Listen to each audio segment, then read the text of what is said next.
Il a fait fortune dans la tech, il a dirigé une écurie de Formule 1, il s'est offert plusieurs clubs de foot en Europe, et partout l'histoire est la même. Des promesses grandioses au départ, puis un désastre total à l'arrivée.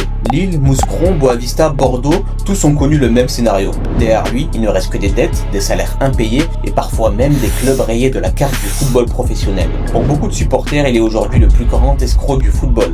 Mais qui est vraiment Gérard Lopez? Comment a-t-il bâti sa fortune? Et surtout, comment a-t-il réussi à détruire autant de clubs en si peu de temps? Et pourquoi est-il toujours là, encore aujourd'hui, dans le paysage du football? C'est ce qu'on va découvrir et analyser dans cette vidéo. N'hésite pas à t'abonner, liker et commenter la vidéo, ça m'aide énormément. Bonne vidéo à tous. Révélation exclusive sur le repreneur du LOSC, Gérard Lopez. Montage offshore, achat partiel de joueurs, des doutes subsistent aussi sur ses réelles capacités financières. Explique. Gérard Lopez est né au Luxembourg en 1971 de parents d'origine espagnole. Gérard Lopez, c'est d'abord l'image d'un businessman touche-à-tout, brillant, ambitieux et surtout très sûr de lui. Pendant des années, il a cultivé une réputation de génie des affaires, capable de flairer les bons coups et d'investir avant tout le monde. Dans les années 2000, il fonde Genie Capital, un fonds d'investissement basé au Luxembourg. Et c'est là que commence sa fortune. Car parmi ses premiers gros coups, il investit dans Skype, bien avant que la plateforme ne devienne incontournable. Quand le logiciel est racheté par eBay puis par Microsoft, Lopez touche le jackpot. À 30 ans à peine, il est multimillionnaire. Avec cette fortune, il se lance dans plusieurs projets, souvent liés à la technologie, mais aussi au sport. Et en 2009, il fait une entrée remarquée en Formule 1. Il rachète l'écurie Renault, secouée par un scandale, et la rebaptise Lotus Racing. Au début, on le présente comme le sauveur. Il recrute même Kimi Raikkonen, champion du monde 2007. Mais derrière les podiums, c'est la catastrophe financière. L'écurie accumule des dettes énormes, plus de 140 millions d'euros. Les salaires ne sont plus payés. En 2015, Lotus est revendu à Renault pour 1 euro symbolique. Premier fiasco et surtout premier signal d'alerte sur la méthode Lopez. Beaucoup de promesses, des coups d'éclat, mais une gestion financière désastreuse. Et pourtant, malgré cet échec, Gérard Lopez ne disparaît pas. Au contraire, il va s'attaquer à un autre monde encore plus médiatique, encore plus passionnel, le football. Cette page qui se tourne au LOSC, Michel Sédou passe le relais à Gérard Lopez, le repreneur hispano-luxembourgeois. Le luxembourgeois s'intéresse d'abord à l'Olympique de Marseille qui serait en vente, mais au vu de la complexité du deal, il va jeter son dévolu sur le LOSC, qu'il rachète en janvier 2017. En janvier 2017, Gérard Lopez débarque au LOSC. Le luxembourgeois prend le contrôle du club avec une idée déjà bien précise, baser son projet sur le trading de joueurs. Dans ses valises, il amène deux hommes forts. D'un côté, Luis Campos, recruteur de génie qui a construit une réputation en trouvant des pépites avant tout le monde, et de l'autre côté Marcelo Bielsa, entraîneur argentin notamment passé par l'OM et qui est adulé pour sa philosophie de jeu. Sur le papier, ça ressemble au début d'une belle histoire. Dans la réalité, c'est un cauchemar. Dès la première saison, Bielsa est renvoyé en décembre et Lille se sauve de justesse, terminant à la 17e place. Mais Lopez garde Campos et c'est une décision qui va changer l'histoire du club. Grâce à lui, Lille attire des talents comme Sanchez, Bamba, Yazici, David, Ikoné ou encore Botman. En 2021, ce recrue porte Lille au sommet jusqu'au titre de champion de France. Sportivement, c'est une réussite, mais la vraie question c'est à quel prix? Déjà, ce que l'on sait pas au départ, c'est que Gérard Lopez rachète le LOSC en s'appuyant sur un LBO, un rachat par la dette. Et ça, vous le verrez, c'est la spécialité de l'homme d'affaires luxembourgeois. Entre 2017 et 2020, le LOSC dépense près de 260 millions d'euros en transfert. Une somme énorme, financée non pas par des fonds propres, mais par des prêts. Dans le même temps, le club revend pour environ 380 millions d'euros. Mais une grande partie de cet argent n'atterrit pas dans les caisses de Lille. Exemple frappant, le transfert de Victor Osimhen affiché à 80 millions d'euros ne rapporte en réalité que 7 millions d'euros au club quand on combine tous les intermédiaires liés à ce transfert douteux. Un gros transfert, c'est Victor Osimhen qui est transféré à Naples. Moi je vais dire 70 millions d'euros. Il y en a combien qui sont arrivés sur les comptes du LOSC? Si on fait la balance, achat du joueur, tous les intermédiaires, les plus-values, les commissions, la vente, les joueurs qui sont arrivés, il y a à peu près 7 millions dans les caisses du club.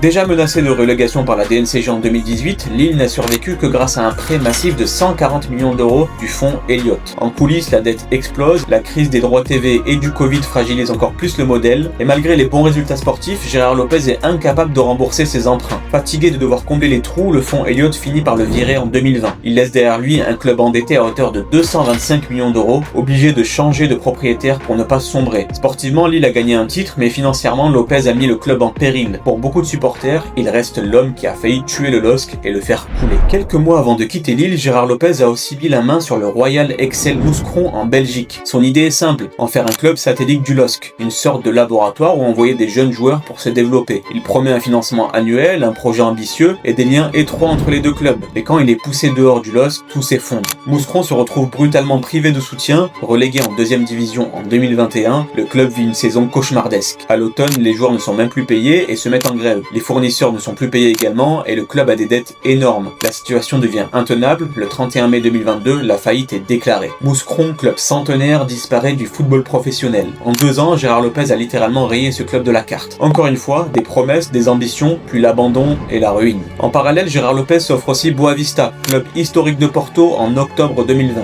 Un club souvent considéré comme le 4e grand du Portugal, derrière les 3 géants incontestés que sont Benfica, Porto et le Sporting. Comme toujours, il annonce un projet grandiose, il parle d'Europe, de compétitivité, d'un système basé sur la data et le trading, et il transfère même plusieurs joueurs venus de Lille pour relancer le club. La première saison débute avec un mercato plutôt ambitieux et des recrues sur le papier plutôt intéressantes, mais très vite le scénario se répète. Boavista accumule les dettes, la FIFA interdit au club de recruter à cause de transferts impayés, même libres ou gratuits, les joueurs ne peuvent même pas être inscrits. En 2023, certains joueurs ne sont même plus payés pendant plusieurs mois et décident de se mettre en grève et même de porter plainte contre la direction. Les agents et conseillers attendent aussi leur commission, le climat devient explosif. Boavista va rester dans cette situation pendant plusieurs mercatos. Quand l'interdiction de recruter est levée, le club enregistre alors 9 nouveaux joueurs, tous arrivés libres, comme Kurzawa, Van Ginkel ou encore Thomas Vaslik, ancien gardien du Séville FC. Un mercato ambitieux qui ne suffira pas. En 2024, la situation est si critique que Boavista est placé sous procédure spéciale de revitalisation pour éviter la faillite. Mais là aussi, ça ne suffit pas non plus. En 2025, c'est le chaos. Les fournisseurs impayés depuis des mois coupent l'électricité au stade. Privé de ces installations, le club doit alors s'installer à Gaia, une municipalité proche de Porto. La situation s'aggrave. Et en juillet 2025, le club historique de Boavista est officiellement relégué administrativement et évoluera en 5e division portugaise la saison prochaine, c'est-à-dire au niveau amateur. Relégué sportivement en Liga 2, le club propriété de Gérard Lopez n'a pas pu s'inscrire en 2e division, ni dans les 3e et 4e niveaux, faute de certificats requis en temps et en heure. Une humiliation pour ce monument du football portugais et surtout une autre preuve de la très mauvaise gestion et des pratiques trompeuses manœuvrées par Gérard Lopez. Quelques jours après sa relégation, le club portugais de Boavista détenu par Gérard Lopez a été perquisitionné. À la suite de ces perquisitions, dont une menée au stade du club, 6 personnes ont été mises en cause et les infractions de fraude fiscale, blanchiment d'argent et organisation frauduleuse d'insolvabilité ont été retenues. Un nouveau club détruit au tableau de chasse de Gérard Lopez.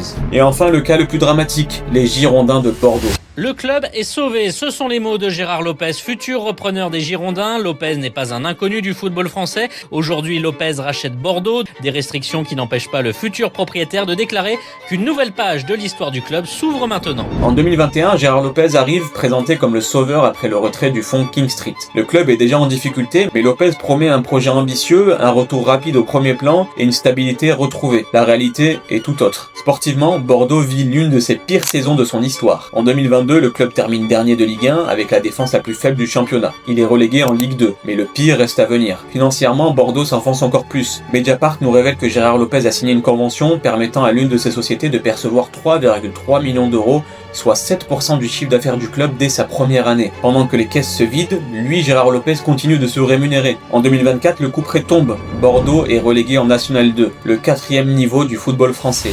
En 6 ans, les Girondins passent du haut de tableau de la Ligue 1 au monde amateur. Le centre d'entraînement sonne creux, mais pour l'équipe première, la vie continue. Nouvel entraîneur, nouveaux joueurs, page blanche. Le club perd son statut professionnel détenu depuis 87 ans. Le centre de formation ferme ses portes et 86 salariés du club sont licenciés. Pour les supporters, c'est une descente aux enfers historique. Un monument du football français humilié et détruit. J'ai du mal à me rendre compte qu'on vient voir Bordeaux contre US Avranches aujourd'hui.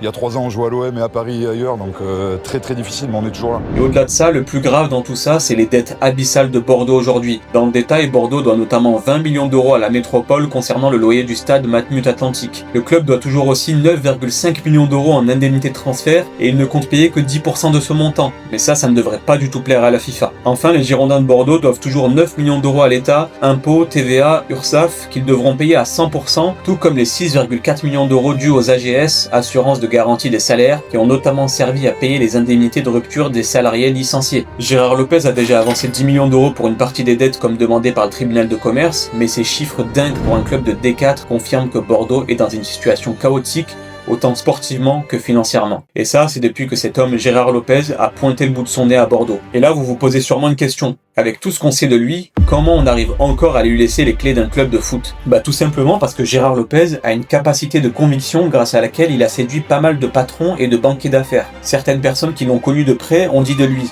Gérard Lopez, c'est un charmeur, un très beau parleur. Il vous persuade qu'il est milliardaire, mais en réalité il n'a pas d'argent. Alors, visionnaire ou escroc, les faits parlent d'eux-mêmes. À Lille, il a laissé une dette colossale malgré un titre de champion de France après son passage. À Mouscron, il a provoqué la disparition d'un club centenaire. À Boavista, il a précipité la chute d'un club historique du Portugal. Et à Bordeaux, il a mené l'un des plus grands clubs français jusqu'en National 2 et à la perte de son statut professionnel. Ce n'est pas un hasard, c'est un schéma qui se répète.